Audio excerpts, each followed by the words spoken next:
திருப்பத்தூர் தலைமை அரசு மருத்துவமனையில் கட்டிட வர்ணம் பூசும் பணியின் போது வடமாநில இளைஞர் ஒருவர் தவறி விழுந்து படுகாயமடைந்தார்.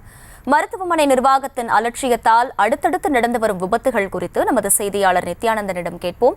நித்யானந்தன், வணக்கம். முழு விவரங்கள் என்ன?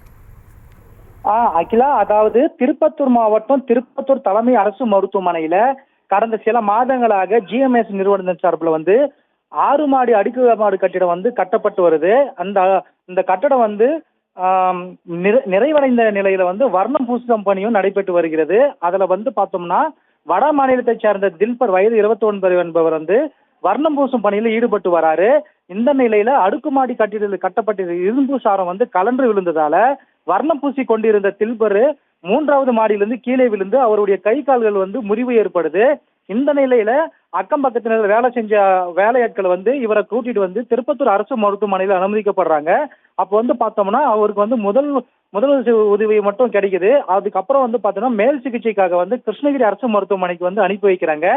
இந்த சம்பவம் குறித்து திருப்பத்தூர் நகர போலீசார் வழக்கு பதிவும் செய்து விசாரணையை மேற்கொண்டு வராங்க. மேலும் பார்த்தோம்னா கடந்த சில மாதங்களுக்கு முன்பு இதே கட்டிட பணியின் போது மேற்கூரை பூச்சி பணியில் ஈடுபட்டிருந்த வடமாநில வாலிபர் ஒருவர் கீழே விழுந்து உயிரிழக்கிறாரு. அதனை தொடர்ந்து இன்றும் மேலும் ஒருவர் வடமாநில வாலிபர் கீழே விழுந்து கைகால் முறிவு ஏற்பட்ட சம்பவம் பரபரப்பை ஏற்படுத்தியிருக்கு. ஒப்பந்ததாரர் முறையான பாதுகாப்பு இல்லாம அலட்சியமான பணிகளை மேற்கொள்வதாக இது போன்ற விபத்துகள் நடைபெறுகிறது குற்றச்சாட்டு எழுந்துள்ளது குறிப்பிடத்தக்கது. அகிலா, முழு விவரங்களுக்கு நன்றி நித்யானந்தன். செய்திகளை உடனுக்குடனும் துல்லியமாகவும் தெரிந்து கொள்ள சப்ஸ்கிரைப் பண்ணுங்க.